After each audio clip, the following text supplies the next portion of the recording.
Hello friends, welcome to the new episode of my channel. আমি অরিত্র। এখন এই ভিডিওর মধ্যে আমরা কিছু লেটেস্ট আপডেটস নিয়ে কথা বলবো, কয়েকটা ট্রেলার রিয়াকশনও দেবো। তো লেটস স্টার্ট।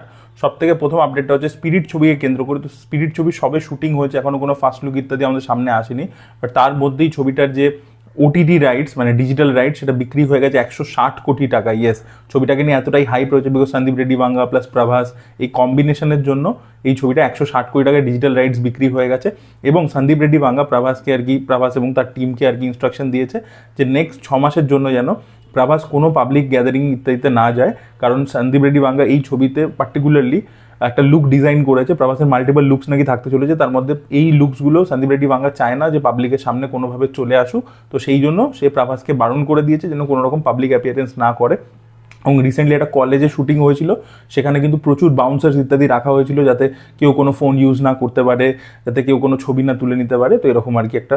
আর তৃপ্তি দিমরি আজ থেকে শুটিং শুরু করছে আর কি, এবং তারপরে জানুয়ারি মাস থেকে মানে ডিসেম্বরে আর কি এখানেই হবে, ইন্ডিয়ার মধ্যেই শুটিং হবে, এবং জানুয়ারি মাস থেকে মেক্সিকোতে টিম মুভ করে যাবে এবং সেখানে শুটিং হবে। ভিডিও পরবর্তী আপডেট হচ্ছে আবার আপন 2কে কেন্দ্র করে। তো এই ছবির মধ্যে আমরা শাবানা আজমিকেও দেখতে পেতে চলেছি। ইয়েস, এবং জানুয়ারি 2026-এর মধ্যে মেকার্সরা প্ল্যান করছে শুটিং শেষ করে নেবার, এবং এপ্রিল মাসে তারা এই ছবিটা নিয়ে আসবে। তো দেখা যাক এই ছবিটা কিরকম হয়। পার্ট 1-এর পরবর্তীতে পার্ট 2টাও সাকসেসফুল হয় কিনা। এবারে মোহিত সুরি ছবিটা ডিরেক্ট করছে। প্রভাসের একটা ছবি যেরকম ডিজিটাল রাইটস এত টাকায় বিক্রি হয়ে গেছে, অন্যদিকে তারই ছবি রাজা সাব সেটা কিন্তু ডিস্ট্রিবিউটাররা কিনতে চাইছে না। যে প্রাইস আর কি প্রডিউসাররা কোট করছে, ডিস্ট্রিবিউটাররা সেই দামে কিনতে চাইছে না। তো সেটা নিয়ে একটা ঝামেলা চলছে, এবং মাইট বি হয়তো শোনা যাচ্ছে যে ছবিটা সংক্রান্তিতে নাই রিলিজ করলো, আরও নাকি পিছিয়ে যেতে পারে, কারণ প্রপার দাম না পেলে প্রডিউসাররাও ছাড়বে না, ডিস্ট্রিবিউটাররা ওই হাই প্রাইস আর কি তাতে কিনতে চাইছে না। তো মাইট বি হয়তো রাজা সাব নিয়ে বাকিরা কনফিডেন্ট নয়, নাহলে প্রভাসের ছবির ক্ষেত্রে সচরাচর এই জিনিস আমরা দেখতে পাই না। ভিডিওর পরবর্তী আপডেট হচ্ছে তেরে ইসমের বক্স অফিস কালেকশন নিয়ে। তো এই ছবিটা নিজে 3 দিন মিলে 51 কোটি টাকা কালেকশন করতে পেরেছে আর কি।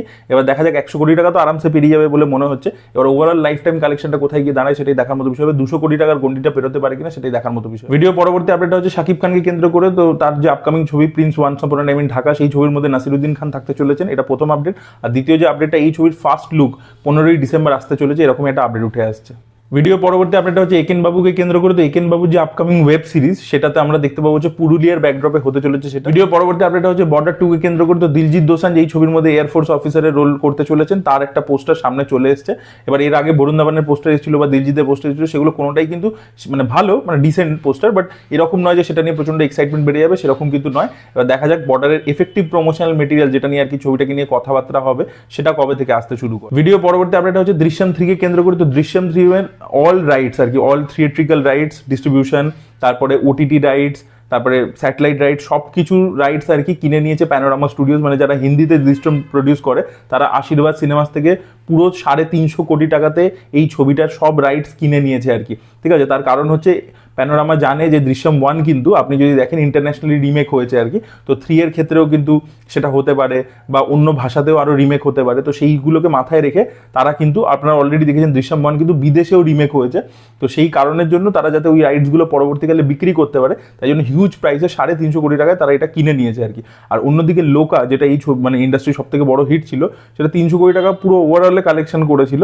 সেখান থেকে মানে জাস্ট রিলিজ এখনো হয়নি, এখনো হল থেকে কালেকশন বাকি আছে দৃশ্যম 3 সেটা জাস্ট এই রাইটস বিক্রি করেই 350 কোটি টাকা কালেকশন করে নিল, হিউজ। তো দৃশ্যম 3 যখন ওপেন করবে আর কি মালায়ালামে, বিশাল কালেকশন করতে চলেছে। জেলার 2 নিয়ে পরবর্তী আপডেটটা রয়েছে। তো শাহরুখ খান নাকি এই ছবির মধ্যে ক্যামিও করতে পারেন, এবং মার্চ মাসে তিনি এই ছবির জন্য 3 থেকে 4 দিনে শুটিং করবেন আর কি তার ক্যামিও পোর্শনটার জন্য, এবং ততদিনে আর কি জেলার 2 এর পুরোপুরি শুটিং কমপ্লিট হয়ে যাবে।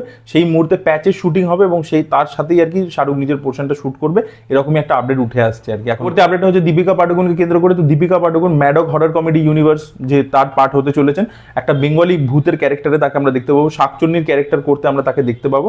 দীপিকা এখনো মানে গো হেড দিয়ে দেননি পুরোপুরি, তাকে আর কি ম্যাডক ফিল্মস অ্যাপ্রোচ করেছে, কথাবার্তা চলছে। এবার দেখা যাক কবে এটার অফিসিয়াল অ্যানাউন্সমেন্ট আসে। এবার আমরা ট্রেলার নিয়ে কথা বলবো। সব থেকে প্রথমে হচ্ছে জিও হটস্টারে রিলিজ করতে চলেছে ডিসেম্বর মাসে। নাগেশ কুকনু ডিরেকশন দিচ্ছে, মিসেস দেশপান্ডে বলে একটা কাজ আসছে, যাতে মাধুরী দীক্ষিতকে আমরা দেখতে পেতে চলেছি। তো এই ট্রেলারটা বেশ ভালো হয়েছে। মাধুরী দীক্ষিতকে আমরা একটা সিরিয়াল কিলারের চরিত্রে দেখতে পাচ্ছি, যে এখন জেলের মধ্যে রয়েছে এবং একজন কপিক্যাট কিলার বাইরে ঘুরছে, যে মাধুরী দীক্ষিত যখন বাইরে খুন করতো সেই প্যাটার্নটাকে ফলো করেই খুন করছে।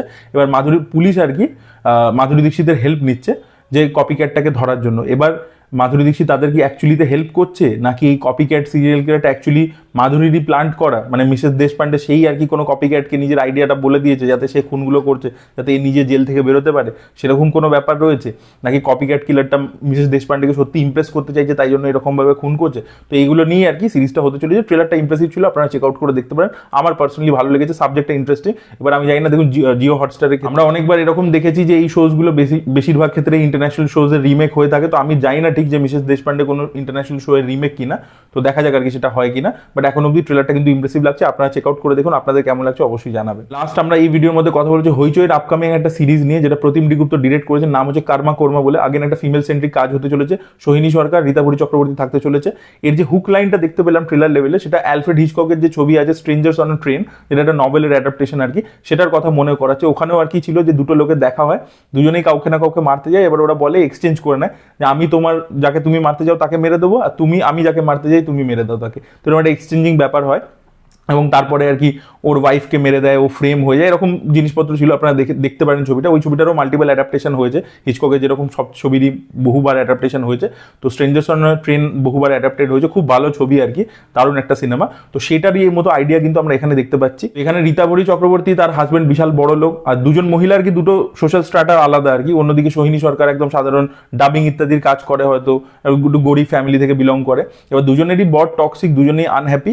এবার এদের কোথাও একটা দেখা হচ্ছে কমন প্লেসে, সেটা হয়তো রান্না করতে গিয়ে। আচ্ছা, এখানে একটা কালনারি ড্রামার অ্যাঙ্গেলও রয়েছে। প্রতিম ডিগুপ্ত নিজে কালনারি ড্রামা খুব বানান, রিসেন্টলি তার ছবি রান্নাবাটি, সেই ছবিটা বেশ ভালো হয়েছে। তার আগে মাছের ঝোল বানিয়েছিলেন। তো এখানে থ্রিলারের মধ্যে তিনি ওই কালনারি ড্রামার কম্বিনেশনও করেছেন আর কি। তো সেই জিনিসটা ভালো লেগেছে, সেটা ইন্টারেস্টিং লেগেছে আইডিয়াটা।